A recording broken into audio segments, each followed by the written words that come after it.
Zombie Reddit, today's story is... My husband and mother-in-law demanded that I go back to being their servant while I mourned the death of my father. Their response when I decided to get a divorce left everyone shocked. I lost my father this week, and that completely overshadows the problems with my husband's mother. What affects me the most is realizing that I will no longer be able to talk to him or have him around. For a long time, he was struggling with his deteriorating health, and although we knew he was not well, we never thought he would leave so suddenly. After years of building a life together, my mother now finds herself alone, just as I am without my father. Upon hearing of his death, my brother and I dropped everything to be with my mother. He arrived first because he lives closer, just a few hours' drive away with his family. Living much further away, I had to organize a flight and make additional arrangements. When I told my husband what had happened, I expected to find comfort, but his first reaction was to ask, "How long will you be away?" He showed no concern for my emotional state and offered no help with the funeral arrangements or support for my mother. His attitude reflected total indifference, more concern for his own life than for the death of my father. On the morning of my departure, I got up before dawn to make sure that my husband had everything ready during my absence. He is extremely fussy about his food, almost obsessive. If I don't cook for him, he refuses to prepare his own food and resorts to ordering in, something that is financially unsustainable for us. So, still shattered by grief and stress, I spent that morning cooking for him. I prepared each meal, labeling the containers and arranging them carefully in the refrigerator. Only then did I start getting ready to leave. I tried to wake him up to ask him to take me to the airport, thinking that something as simple as a trip would be a nice gesture of support. But he reacted angrily because I woke him up early and he flatly refused. I was hurt by his reaction, but I didn't have the energy to argue. Instead of insisting, I ordered an Uber and left the house silently. The trip seemed endless, probably because I was eager to get there as soon as possible. I was completely nervous imagining how Mom would be. When I finally saw her, I broke down. Aware of everything we were facing, my brother and I took on all the responsibilities. We organized the funeral, sharing the expenses equally. We also checked the insurance and legal documents to make sure everything was in order. Fortunately, Dad was organized and named Mom the heir to the house, so at least we wouldn't have to worry about that. Doing these tasks while saying goodbye to your father is not ideal, but it helps to feel useful during difficult times. As you can imagine, the week was exhausting in every physical, emotional, and mental sense. It wasn't just a funeral. Between everything that happened, my brother, mother, and I spent a lot of time together, something we hadn't done for a long time. With all this going on, I lacked the energy and mental space to communicate with my husband, especially after how he treated me before I left. I preferred to concentrate on my family and process the loss, but what was really painful was that he made no effort whatsoever to contact me either. Not once did he call to ask how I was or how things were going. It wouldn't be the first time he showed such indifference towards my family. He has always shown a lack of interest, without getting involved or making an effort to get to know them. But this time it hurts more deeply. My father has passed away, and the least my husband could do in these circumstances would be to show some compassion. A simple, "How is your mother?" would have meant a lot to me. But he didn't even bother with that. It is inevitable that I feel hurt. To make matters worse, my husband's mother kept calling me all week. Not to express condolences, but to demand explanations. She wanted to know why I had returned home for a whole week and why I wasn't coming back sooner. According to her, I was neglecting my duties as a wife, as if he weren't an adult capable of surviving at least a week without me. I explained that I was at a funeral and that I rarely have the opportunity to visit my family. Both she and my husband have complicated my family visits for years. But this occasion was completely different. It was not a casual visit, but due to the death of my father. We are going through a period of mourning, and I need to be with my mother and brother now. I am not taking a beach vacation. Even after explaining this to her, she kept insisting. She was obviously looking for an argument, but she lacked the courage for another confrontation with me. I told her that I didn't care what she thought, that I would stay with my family for as long as it took, whether she and my husband liked it or not. I added that that would be all I had to say before hanging up, knowing that it wouldn't be enough for her, but honestly, I didn't care. This morning I woke up to find an email from my mother-in-law containing 5 pages in PDF format. 5 damn pages with no summary at all. I couldn't believe my eyes. As I read, my anger grew with each sentence. The email was about me, taking advantage of the fact that I didn't give her a chance when I hung up on her. She had the audacity to write about how her precious son, a fully grown man, was supposedly suffering during my absence, and that I was basically abusing his poor little boy. Again, a fully grown and developed man.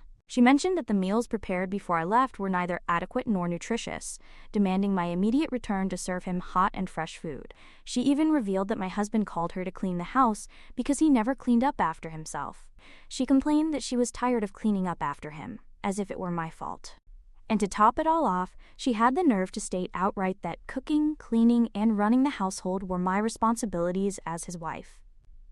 She went on to say that I should get over my grief and go back to him, as if Dad's death were a simple, fun family reunion. And if that wasn't enough to infuriate me, she closed the email with a barely concealed threat. She said that if I didn't return soon, she would convince my husband to consider leaving me because, according to her, he could find someone much better than me. There wasn't a single kind or empathetic word in the whole message. Not a mention of the fact that I had lost my father. Not a sign of concern for my feelings. Only demands and reproaches, as if my grief and family time were simply inconveniences for her and her son, who, by the way, she described as someone incapable of doing anything for himself. I don't know what came over me, maybe Dad's death, or that they touched a sensitive spot. But I couldn't stand her nonsense at the moment, and I was particularly irritable that she had the audacity to send me 5 pages while I was still mourning. My father was the last straw. I was furious with her and with the whole situation. Is her son suffering from lack of food more important than the death of my father? She's not even looking for a domestic worker. She wants a slave who will carry out her orders immediately. I wish her luck finding one, because I won't be her slave anymore. To put it into context, I got married when I was very young. My husband is 6 years older, a difference that has always influenced our relationship dynamics. From the beginning, he showed controlling tendencies, not openly aggressive but subtle, disguised as concern for my safety or well-being. For example, he doesn't allow me to work. Every time I mention it, he rejects the idea, claiming that he can support me financially. He insists that I constantly share my location so he knows exactly where I am. He completely forbids male friends. Even with my female friends, I can never go out at night, regardless of the circumstances. He controls most of my activities, always presenting it as protection or care. I admit that over the years, I have simply followed his rules instead of standing up for myself. I hate conflict. I've always been quite shy, so it was easier for me to obey than to argue. I never had many friends, so I felt like I wasn't sacrificing too much socially. Or at least that's what I kept telling myself. But reflecting now, I understand that my calm nature and aversion to conflict allowed him to dominate me, dictating practically every aspect of my life. And it's not just him. My mother-in-law is incredibly toxic, a constant source of stress in my life. One of the biggest problems with her has been her insistence on having children. She mentions it incessantly, putting all the pressure on me. What she refuses to accept is that we haven't been able to have children because of problems with my husband's sperm, not because of me. But instead of accepting this reality, she blames me completely. She has gone so far as to tell me that if I were a real woman, I would already be pregnant. For years, I tried not to let her words get to me. I ignored her, kept my feelings to myself, and convinced myself that it wasn't worth wasting energy arguing with her. But today, reading her email, I said enough is enough. I'm fed up with my husband, fed up with my mother-in-law, and fed up with their toxic relationship. I don't want to continue living like this. So if you want to suggest to my husband that we get divorced, go ahead.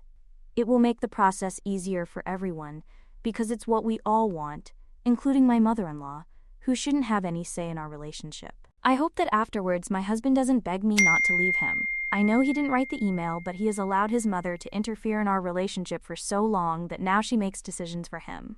And for the first time, those decisions seem right to me. Update 1. I agree with all the comments along the lines of "you should have left yesterday." That's exactly what I've been thinking since I read that email, although I also think I should have done it much earlier. I don't understand what was wrong with me. Maybe I was depressed all this time while Dad was ill, or because of the dynamics of my relationship. But I thank my mother-in-law for opening my eyes. It's been her best contribution to my life.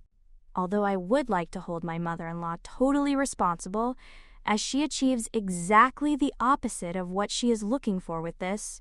The truth is that that email was not the only thing that made me reconsider everything. Something else also had an influence, something extremely important, especially because of where it came from. A letter from Dad. My father had kept a diary for years, one of his most cherished habits. When he began his treatment, he made it clear to us that he wanted my brother and I to read his diaries one day.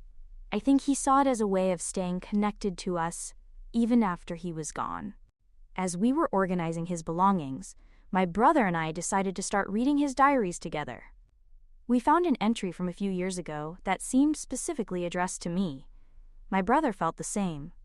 As I began to read it, I felt a lump in my throat. It was as if Dad was speaking to me through those pages, and his words broke me. In that entry, Dad expressed how much he missed me. He talked about wishing I visited more often. He fondly recalled moments shared during my childhood, such as our nightly card games, and how much he enjoyed those moments with me. He wrote about how much he missed surprising me with little gifts and seeing my face light up. He even mentioned how he missed saying my name and how he longed for those times when he would call my name and I would run to him, full of energy and joy. Reading his words was like being punched in the chest.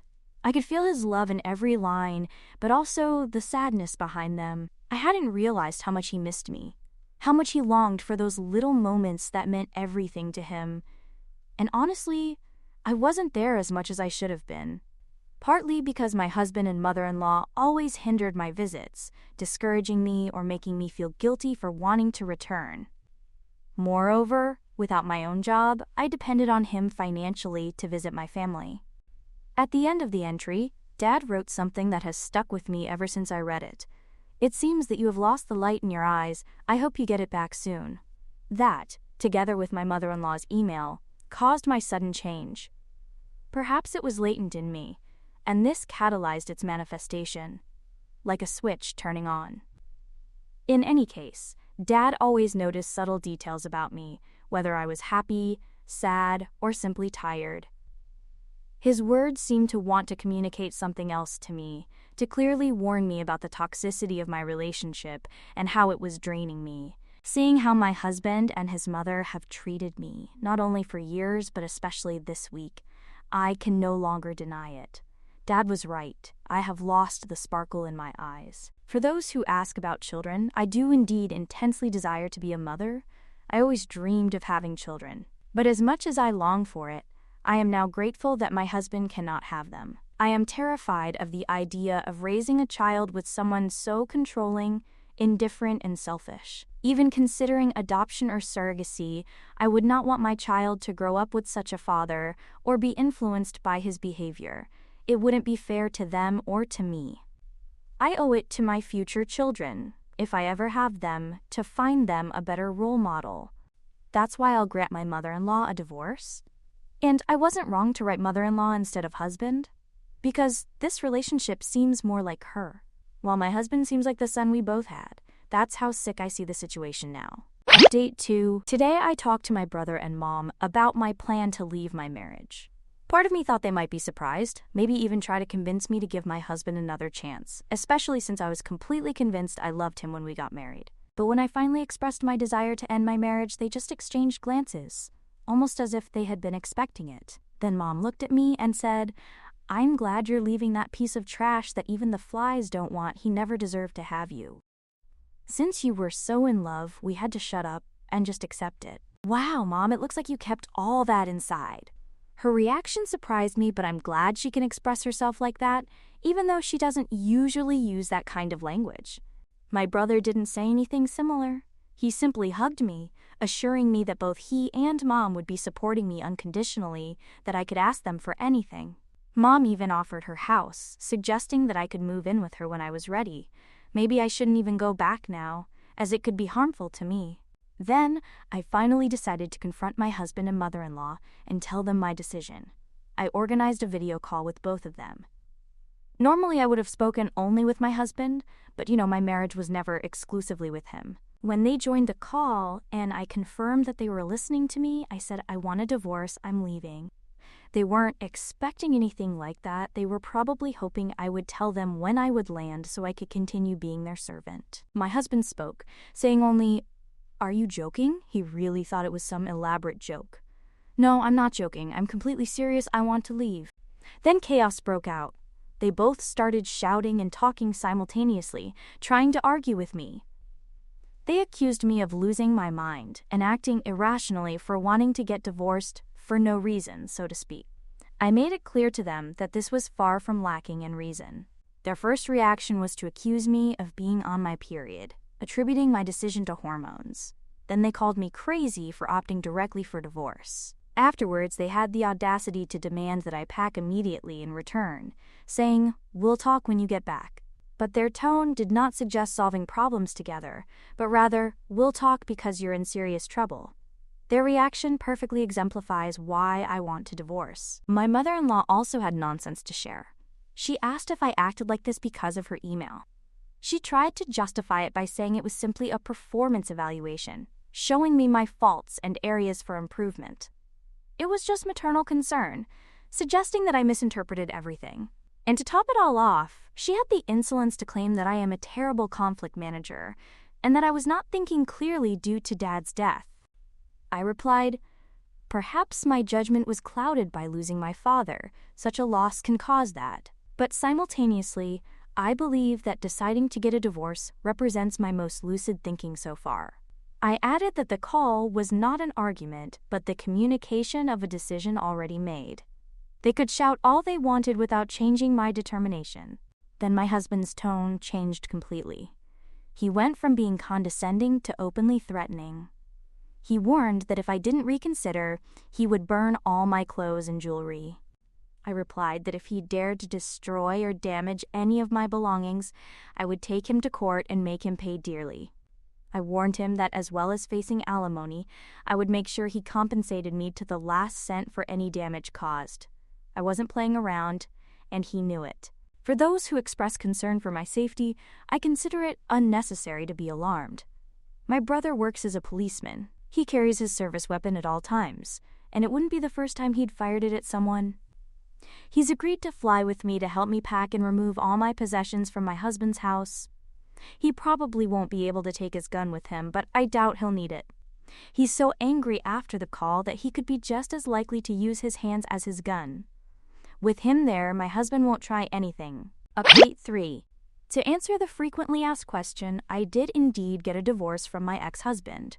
And believe me, it was extremely complicated with him and his mother trying to prevent it. It has been a long and exhausting process that constantly tested my patience and strength. Thanks to my lawyer, we were able to bring this matter to a close. She handled his petty tactics with professionalism and persistence, something for which I am deeply grateful. Regaining your freedom feels wonderful. I know Dad would be proud to see me smiling again. I didn't face this alone. My brother and mother provided more support than I deserve. It would have been impossible to handle everything without them. I wake up every morning without that heavy burden. No tension, no stress, no endless tasks to please others. I make decisions based solely on my happiness, and at night, I sleep better than I have in years, deeply, without worries tormenting me. Of course, I can't completely relax, as I'm looking for a job and planning my next steps. I can't live with Mom forever. I need to be independent. But that probably doesn't worry my ex-husband. Update 4. I have a hilarious update that I can't help but share. Yes, I left Mom's house and got a job, but that's not as funny as what happened with my ex-husband and his mother. Now I understand everything. When my mother-in-law talked about getting him a better wife, I never imagined she was referring to herself. How naive I was with the answer right in front of me. Although we are not dealing with a case of inappropriate relationships, at least not yet. What happened is that his mother moved in with my ex-husband because otherwise the incompetent one would not survive. She moved in after I had removed all my belongings. I didn't mention my visit beforehand because, fortunately, my policeman brother didn't need to apply his training. She has been living with him, looking after him, pampering and feeding him.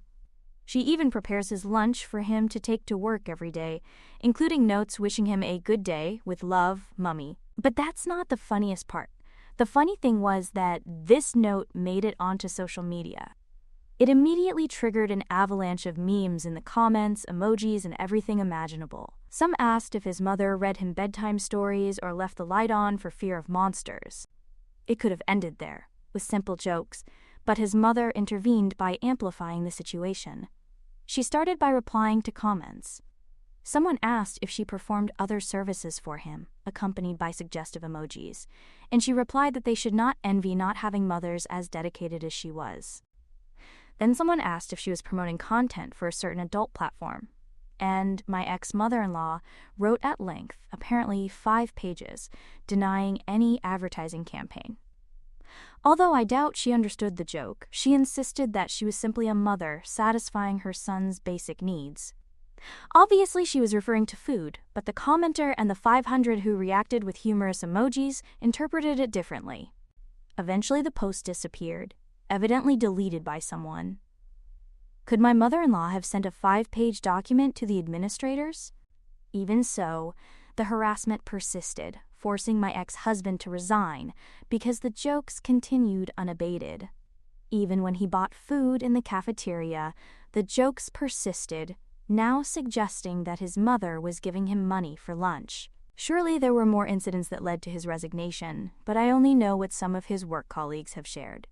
Now he is emotionally, physically, and financially dependent on his mother. My ex-mother-in-law posted, accusing the public of mentally affecting her son. According to her, because I hesitated to consult professionals, he is suffering a crisis that is preventing him from working or eating, and I have to force him to do so. Predictably, the comments came back. Someone asked if the baby tolerated solid food or needed to continue breastfeeding. I even received a comment from someone with my name. It wasn't me, wink wink, saying, "Excellent job getting him a wife," but I was unaware of his preference for mature women. After that, he blocked me, preventing me from continuing to read events. My mistake, as the publication retained potential for additional days. Anyway, that's what I wanted to tell you. It may not seem relevant to you, but I personally have enjoyed these anecdotes immensely.